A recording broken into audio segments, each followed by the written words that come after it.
بسم اللہ الرحمن الرحیم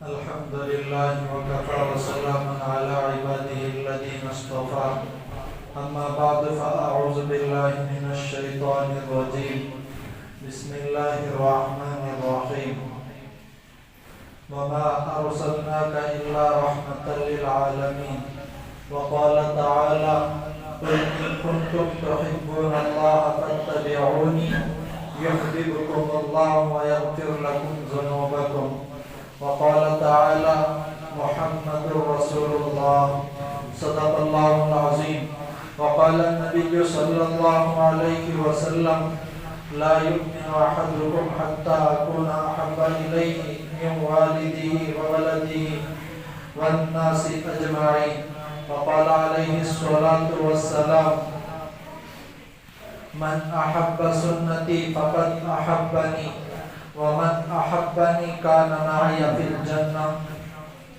او كما قال عليه الصلاة والسلام اللهم صل على محمد وعلى آل محمد كما صليت على إبراهيم وعلى آل إبراهيم إنك حميد مجيد اللهم بارك على محمد وعلى آل محمد كما باركت على إبراهيم وعلى آل إبراهيم إنك حميد مجيد محترم سامعین برادران عزیز، یہ جو مہینہ شروع ہوا ہے آج ربیع الاول کی ایک تاریخ ہے، آپ سب کے علم میں ہے، اور اسی ماہ کے اندر ہمارے نبی کریم صلی اللہ علیہ وسلم کی دنیا کے اندر آمد ہوئی، یعنی آپ صلی اللہ علیہ وسلم ربیع الاول کے مہینے میں پیدا ہوئے۔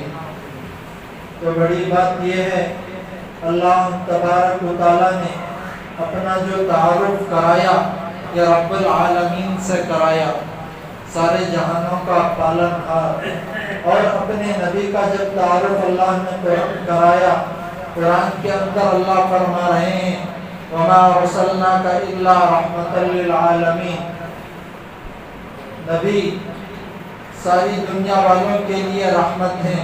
اپنا تعارف رب العالمین سے، نبی کا تعارف رحمت للعالمین سے کرا رہے ہیں۔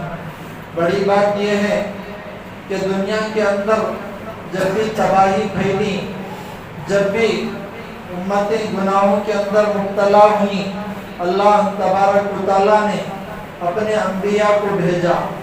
دیکھیں دوسرے جتنے انبیاء آئے، مثال کے طور پر حضرت نوح علیہ السلام اپنی قوم کو دعوت دیے، قوم جب نہ مانی، حضرت نوح علیہ السلام نے ان کے حق میں بد دعا کی۔ اسی طریقے سے اور انبیاء آئے، قوم کو دعوت دیتے، قوم نہ مانتی، انبیاء کو حق تھا کہ بد دعا کریں، انبیاء نے بد دعا کی، مگر میرے اور آپ کے آقا محمد رسول اللہ صلی اللہ علیہ وسلم کی شان نرالی ہے۔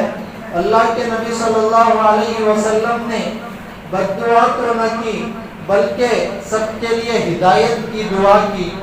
ایک مرتبہ صحابہ نے عرض کیا یا رسول اللہ آپ مشرکوں کے لیے بد دعا فرما دیجئے۔ اللہ کے نبی صلی اللہ علیہ وسلم نے ارشاد فرمایا میں رحمت بنا کر بھیجا گیا ہوں، زحمت بنا کر نہیں بھیجا گیا۔ دیکھیں طائف کا واقعہ ہم بارہا سنتے ہیں کہ طائف کے اندر اللہ کے نبی صلی اللہ علیہ وسلم کو بڑی تکلیف پہنچی۔ سیرت کی کتابوں کے اندر یہ بات لکھ کر ہے اللہ کے نبی کو سب سے زیادہ جو تکلیف پہنچی وہ طائف کے سفر میں پہنچی تھی۔ چاہتے تو اللہ کے نبی صلی اللہ علیہ وسلم بد دعا کر سکتے تھے، مگر نبی صلی اللہ علیہ وسلم نے ان کے حق میں ہدایت کی دعا کی۔ تو کل جو مشرک تھے جنہوں نے نبی کو تکلیف پہنچائی، آج وہ نبی کی امتی بن گئے، آج بھی وہاں مسجدیں موجود ہیں، وہاں علماء امت موجود ہیں. یہ سب نبی صلی اللہ علیہ وسلم کی دعا کا نتیجہ ہے. تو ان واقعات سے ہمیں سبق ملتا ہے کہ ہم بھی نبی کے جب امتی ہیں تو ہمارے اندر بھی یہ ایک دوسرے کی رحم دلی آنا یہ ضروری ہے. آج یہ کہا جاتا ہے کہ ہم اینٹ کا جواب پتھر سے دیں گے. اینٹ کا جواب پتھر سے دینا یہ نبی کی امتی کی شان نہیں ہے، بلکہ اگر کسی سے کچھ تکلیف پہنچے تو اس تکلیف کا عوض دعا سے دیا جائے، یہ نبی کی امتی ہونے کی شان ہے. تو بہرکیف ہمارے نبی صلی اللہ علیہ وسلم سب کے حق میں رحمت بن کر آئے. جہاں چرند پرند انسان سب کے حق میں اللہ کے نبی صلی اللہ علیہ وسلم رحمت بن کر آئے.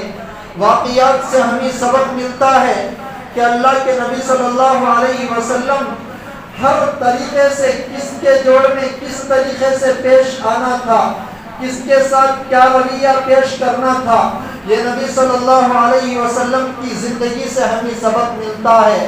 اگر کسی کی شادی ہوتی ہے، کوئی شوہر بنتا ہے، تو اسے اپنے نبی کی زندگی کو دیکھنا چاہیے کہ اللہ کے نبی صلی اللہ علیہ وسلم اپنی بیوی حضرت امی خدیجہ، اپنی بیوی حضرت امی عائشہ صدیقہ، اپنی بیوی حضرت میمونہ کے ساتھ کس طریقے سے پیش آتے تھے. اگر کوئی باپ بنتا ہے تو اسے اللہ کے نبی کو دیکھنا چاہیے. اللہ کے نبی اپنی بیٹی فاطمہ کے ساتھ کس طریقے کا حسن سلوک کا برتاؤ کیا کرتے تھے. اگر کوئی مزدوری کرتا ہے تو مزدور کو بھی اللہ کے نبی صلی اللہ علیہ وسلم کی زندگی سے سبق ملتا ہے کہ اللہ کے نبی صلی اللہ علیہ وسلم نے پہاڑوں میں جا کر کس طریقے سے بکریاں چرائی تھی. اگر کوئی اسی طریقے سے تجارت کرتا ہے تو تجارت کرنے والے کو بھی اللہ کے نبی صلی اللہ علیہ وسلم کی زندگی سے سبق ملتا ہے کہ اللہ کے نبی نے ملک شام کی تجارت میں کیا رویہ، کیا طریقہ، کیا حسن سلوک کا برتاؤ کیا تھا. اگر کسی کو اللہ نے حکومت سونپی، اللہ نے کسی کو صدر بنایا، اللہ تبارک و تعالیٰ نے کسی کو امیر بنایا، اللہ کے نبی کی زندگی سے اسے بھی سبق مل سکتا ہے کہ اللہ کے نبی نے مدینۃ المنورہ کے اندر کس طریقے کی حکومت سنبھالی. اگر کوئی سیاست میں حصہ لیتا ہے تو اللہ کے نبی صلی اللہ علیہ وسلم کی زندگی میں اسے سبق ملتا ہے کہ اللہ کے نبی صلی اللہ علیہ وسلم نے کس طریقے سے عاجزی والی سیاست کی. اگر کسی کو کوئی مرتبہ عہدہ ملتا ہے تو اللہ کے نبی کی زندگی کو دیکھیں. اللہ کے نبی صلی اللہ علیہ وسلم سارے جہاں کے سردار ہونے کے باوجود اپنے صحابہ کے درمیان میں اس طریقے سے بیٹھتے تھے کہ باہر سے آنے والے کو یہ پہچاننا مشکل ہوتا تھا کہ اس میں استاد کون ہے، شاگرد کون ہے، اس میں آقا کون ہے، غلام کون ہے، اس میں نبی کون ہے اور صحابی کون ہے. یہ ہمارے نبی صلی اللہ علیہ وسلم کا طریقہ تھا. غور کرنے کا مقام ہے میرے ساتھیوں. ہمارے نبی کی زندگی سے سبق حاصل کریں. اللہ کے نبی صلی اللہ علیہ وسلم نے ہمیں کیا کیا سبق دیا، ہمیں کس طریقے سے حسن سلوک کا برتاؤ سکھلایا. ہمیں غصہ کرنا جلد آ جاتا ہے. گھر میں جاتے ہیں، بیوی کچھ کہتی ہے، بیوی کے ساتھ جو حسن سلوک کرتے ہیں یہ ہماری آنکھوں کے سامنے ہے. اگر کوئی چھوٹا ہمارے سامنے آ کر کچھ بات کرتا ہے، اگر ہم کوئی اور معاملے میں پریشان ہوتے ہیں، سارا غصہ ہم کے اوپر نکال دیتے ہیں. یہ ہمارے نبی صلی اللہ علیہ وسلم کا طریقہ نہیں ہے. واقعہ آپ بارہا سن کر ہیں. اللہ کے نبی صلی اللہ علیہ وسلم کے پاس ایک آدمی آئے، عرض کیا یا رسول اللہ مجھے زنا کی اجازت دے دیجئے. اللہ کے نبی نے اسے تھپڑ نہیں مارے، اسے غصے سے بات نہیں کی. نبی کی تربیت کا انداز دیکھیں، نبی کس طریقے سے اپنے شاگردوں کی تربیت فرما رہے ہیں. اللہ کے نبی صلی اللہ علیہ وسلم نے اپنے قریب بٹھایا، فرمایا کہ تو زنا کرنے کی اجازت مانگتا ہے؟ اگر کوئی تیری بہن کے ساتھ برا کام کرے کیا تجھے برداشت ہوگا؟ کوئی تیری بیوی کے ساتھ برا کام کرے تجھے برداشت ہوگا؟ کہنے لگا یا رسول اللہ مجھے برداشت نہیں ہو سکتا. اللہ کے نبی نے فرمایا جو تو دوسرے سے کرنے کی اجازت مانگ رہا ہے یہ بھی تو کسی کی بیوی یا یہ تو کسی کی بہن تو ضرور ہے نا. تو صحابی کہتے ہیں کہ اس کے بعد میرے دل میں بڑی سخت زنا کی نفرت آ گئی. یہ نبی کا تربیت کرنے کا انداز تھا. واقعہ آپ بارہا سن کر ہیں کہ مسجد کے کونے میں ایک دیہاتی صحابی نے پیشاب کر دیا. اس سے پہلے بھی سنے ہیں مگر میں بتا رہا ہوں. صحابہ کو غصہ آیا کہ مسجد نبوی کے اندر پیشاب. اللہ کے نبی صلی اللہ علیہ وسلم کے سامنے صحابہ کو غصہ آ رہا ہے کہ ہم اسے اٹھا کر باہر پھینک دیں گے. اللہ کے نبی نے فرمایا کہ کرنے دو، مت روکو. تو اللہ کے نبی صلی اللہ علیہ وسلم نے آخر میں بلا کر فرمایا مسجد ہے، مسجد میں یہ کام نہیں کرتے. یہ تربیت کا انداز تھا اللہ کے نبی صلی اللہ علیہ وسلم کا. وہ صحابی فرماتے کہ اتنے اچھے استاد کو میں نے نہیں دیکھا. اس کے بعد یہ بات سن کر کئی لوگوں نے اسلام قبول کر لیا. تو غور کریں، اگر کوئی چھوٹا معاملہ بھی کرتا ہے تو ہمیں غصہ آ جاتا ہے، مگر نبی صلی اللہ علیہ وسلم کتنا حسن سلوک کا برتاؤ کیا کرتے تھے. اس سے ہمیں سبق حاصل کرنا چاہیے. اور آخر میں یہ بات بتا کر میں آگے چل دیتا ہوں. بات یہ ہے اللہ کے نبی سب کے اوپر رحمت بن کر آئے تھے. خصوصیت سے بچوں کے اوپر بھی اللہ کے نبی صلی اللہ علیہ وسلم رحمت بن کر آئے تھے. ایک مرتبہ اللہ کے نبی صلی اللہ علیہ وسلم منبر شریف پر تشریف فرما ہیں، خطبہ دے رہے ہیں. حضرت حسنین چل کر آ رہے تھے، ابھی ابھی چلنا شروع کیا تھا، چھوٹے بچے تھے. اللہ کے نبی منبر پر تشریف فرما تھے، دیکھا کہ کہیں گر نہ جائیں. اللہ کے نبی نیچے اترے، حسنین کو اٹھایا، پھر فرمایا اولاد انسان کی کمزوری ہوتی ہے. اللہ کے نبی نے بچوں سے اتنی بڑی محبت کی جس کی کوئی حد نہ تھی. آئیے یہ بات کو بھی سن لیں. اللہ کے نبی صلی اللہ علیہ وسلم ایک ایک مرتبہ نماز میں مشغول ہوتے تھے. نواسا یا نواسی آ کر اللہ کے نبی صلی اللہ علیہ وسلم کے کندھوں پر سوار ہو جاتے تھے. امامہ رضی اللہ عنہ جو اللہ کے نبی کی نواسی تھی، کندھوں پر سوار ہو جاتی تھی. اللہ کے نبی اگر چاہتے نماز توڑ کر تھپڑ لگا کر کونے میں بٹھا سکتے تھے.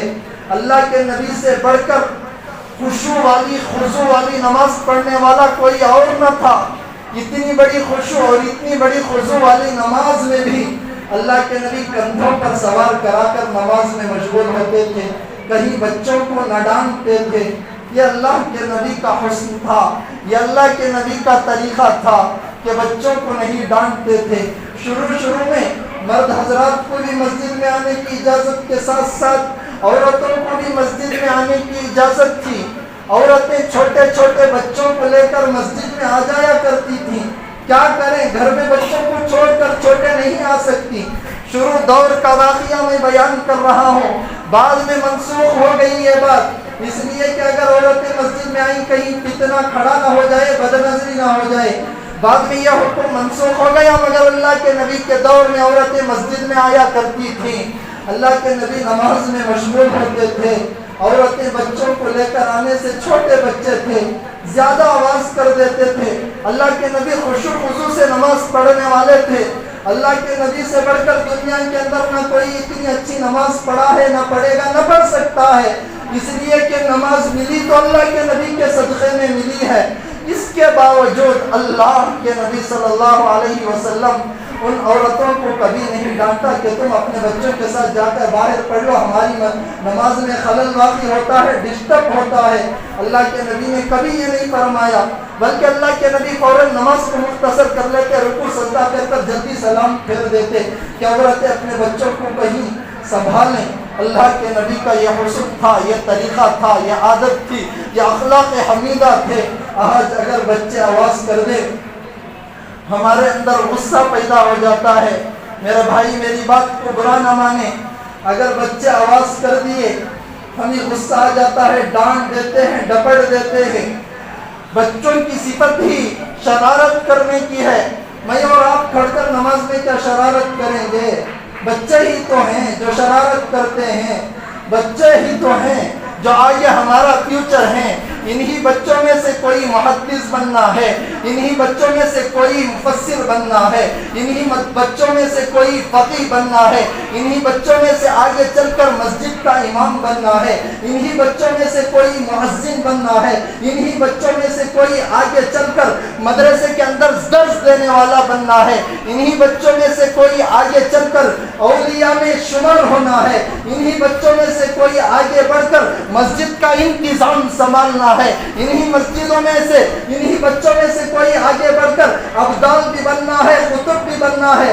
اگر انہی مسجدوں میں سے ہم اپنے بچوں کو باہر بھگا دیں، انہی مسجدوں سے ہم اپنے بچوں کو مسجد کا ماحول دینے کے بجائے باہر کا ماحول دے دیں، تو کیا باہر کے ماحول کو اختیار کرنے کے بعد بچہ اچھی عادت اختیار کرتا ہے، اس کی فطرت میں نماز کی عادت بنتی ہے؟ نہ۔ اس لیے بچوں کو نہ ڈانٹیں۔ ترکی کے ایک بہت بڑے آدمی کا قول میں اس سے پہلے بھی بیان کیا کہ اگر تمہاری مسجدوں کے باہر کے حصے میں تم نماز میں مشغول ہوتے وقت آواز بچوں کی نہ سنائی دے تو آگے چل کر یہ مسلمانوں کے لیے خطرے کی بات ہے، اس لیے کہ بچوں کی عادت نماز پڑھنے کی نہ بنے گی، آئندہ مسجدیں خالی ہوگی۔ اگر مسجد میں آنے کی بچوں کی عادت نہ بنے گی، آئندہ مسجدیں خالی ہوگی۔ اگر مسجد کا ماحول بچوں کو نہ ملا، باہر کا ماحول ملے گا۔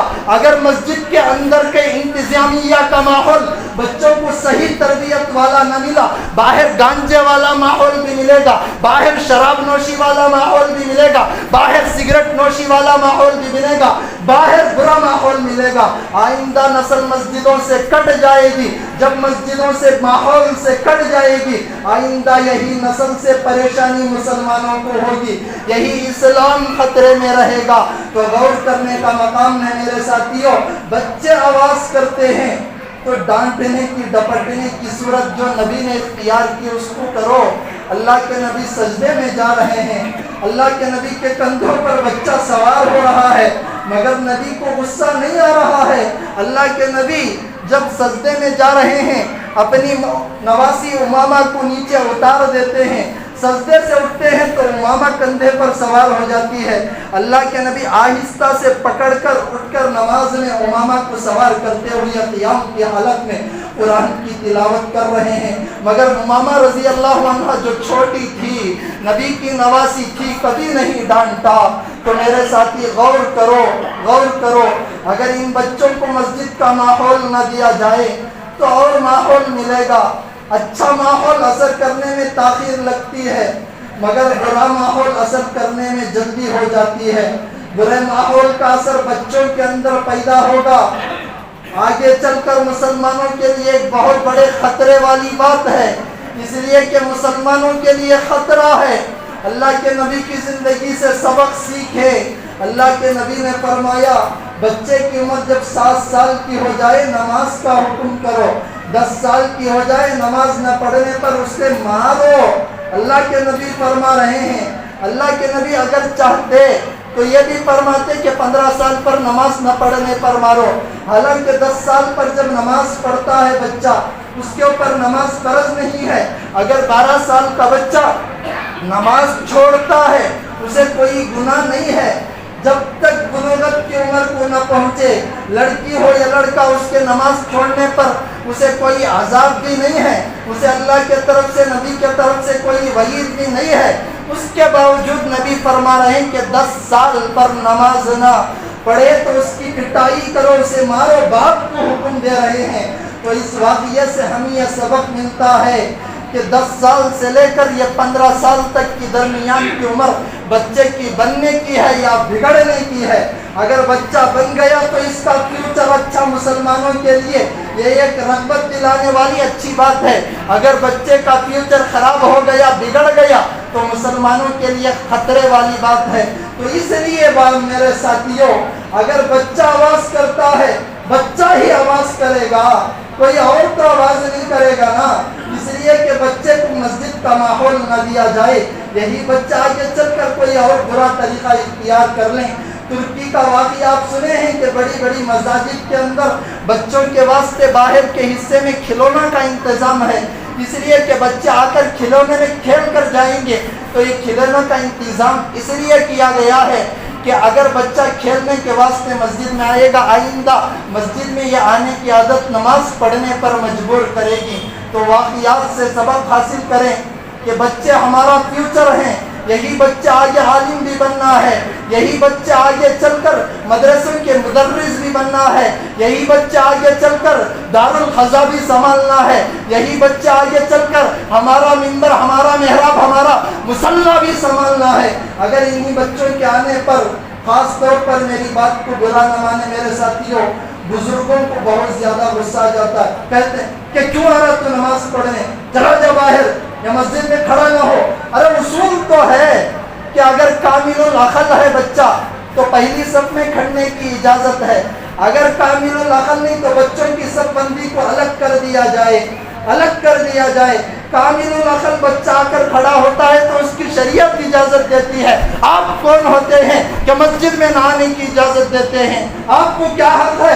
اللہ کا گھر ہے۔ ہارون رشید کا واقعہ گواہ ہے، ہارون رشید نے طلاق دے دی تھی بیوی کو، مگر فقہاء نے بیان کیا مسجد میں چھوڑ دیا جائے، طلاق باقی نہیں، کہ اس لیے کہ مسجد تیری نہیں اللہ کا گھر ہے۔ اللہ کے گھر سے ہم کون ہوتے ہیں روکنے کے واسطے؟ اس لیے کہ ہمیں حق نہیں ہے کہ مسجد سے تو چلا جا، مسجد میں تو نہ، بچے کو کہنے کا کسی کو یہ حق نہیں۔ میری بات کئی لوگوں کے دل میں نہیں اترے گی، میری اس بات سے اتفاق نہیں ہوگا۔ گلاٹا کرنے، آواز کرنے، شور مچانے، آواز کرنے کے واسطے بچے مسجد میں آتے ہیں، یہ کہیں گے، مگر میں ان سے کہتا ہوں یہ ہمارا فیوچر ہے، یہ ہماری زندگی ہے۔ ہاں البتہ شریعت کے دائرے میں رہ کر ان کو خاموش کرنے کی ہم بھرپور فکر کریں گے۔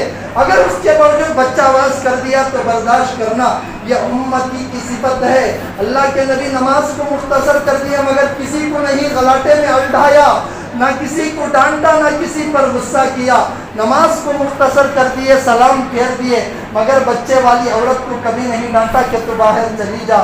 تو ان واقعات سے میرے ساتھیوں سبق حاصل کرو۔ اللہ کا واسطہ دے کر کہتا ہوں کہ اگر بچوں کا آواز نماز میں آ جائے یا کسی اور وقت آ جائے، اگر ڈانٹنا ہو تو محبت سے ڈانٹو، ڈانٹنے میں کوئی شریعت رکاوٹ نہیں بنتی، مگر بچوں کو مسجد سے بھگا دینا یہ اصول کے بالکل خلاف ہے۔ اگر بچہ 7 سال سے کم عمر کا ہے تو شریعت کہتی ہے کہ ان کو مسجد میں نہ لے کر آنا بہتر ہے، اس لیے کہ اگر لے کر آئیں گے نمازیوں کی نماز میں خلل واقع ہوگا۔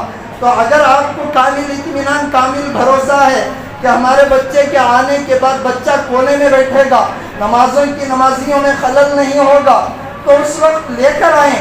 مگر آپ کا بچہ آنے سے نمازیوں کی نماز میں خلل واقع ہوتا ہے تو یہ احتیاط کا تقاضا یہی ہے کہ بچوں کو گھر میں چھوڑ کر آئے۔ بہرکیف میں آخری بات بتا کر اپنی بات ختم کر دوں گا۔ بات یہ ہے کہ جہاں تک ہو سکتا ہے شریعت نے بچوں کو صرف محبت دینے کی بات کی ہے۔ 7 سال سے پہلے بچوں پر زبردستی غصے سے بات کرنے کی بھی اجازت شریعت کے اندر نہیں ہے۔ شریعت کے اندر اگر بات مانتا ہے، اشرف علی تھانوی فرماتے ہیں کہ باپ اگر بچے سے معافی مانگ لے تو معافی مانگنے کا راستہ ہی نہیں ہے۔ تو یہ طریقے ہمارے علماء نے، ہماری اللہ صحابہ نے، ہمارے نبی نے بیان کیا۔ تو ان واقعات سے سبق حاصل کرے۔ بچوں کے ساتھ اگر آواز بھی کر رہے ہیں تو ہمدردی والا معاملہ کریں، خدا کے واسطے ان کو نہ ڈانٹیں۔ مسجد میں آتے ہیں تو آنے دیں، بچے ہیں شرارت کریں۔ کیا ہم بچپن میں شرارت نہیں کرتے تھے کہ نمازوں میں صف بندی کے وقت ایک دوسرے کو نہیں ڈھکلتے تھے؟ ہماری بھی تو عادت تھی نا۔ اب بچوں پر کیوں غصہ ہو جاتے ہو؟ خدا کے واسطے اگر میری بات کسی کے دل پر کڑوی لگی ہو تو میں عمومی بات کر رہا ہوں، عمومی بات کر رہا ہوں، کسی کو نشانہ اللہ کو گواہ رکھ کر کہہ رہا ہوں۔ میں ایک جگہ کی بات کو رکھ کر نہیں، اکثر جگہوں پر میں نے دیہاتوں میں بھی یہ بات دیکھی، اس لیے آج یہ بات کر دیا۔ میرا سیرت کا عنوان تھا۔ تو بہرکیف اللہ سے دعا کرے اللہ تعالیٰ ان باتوں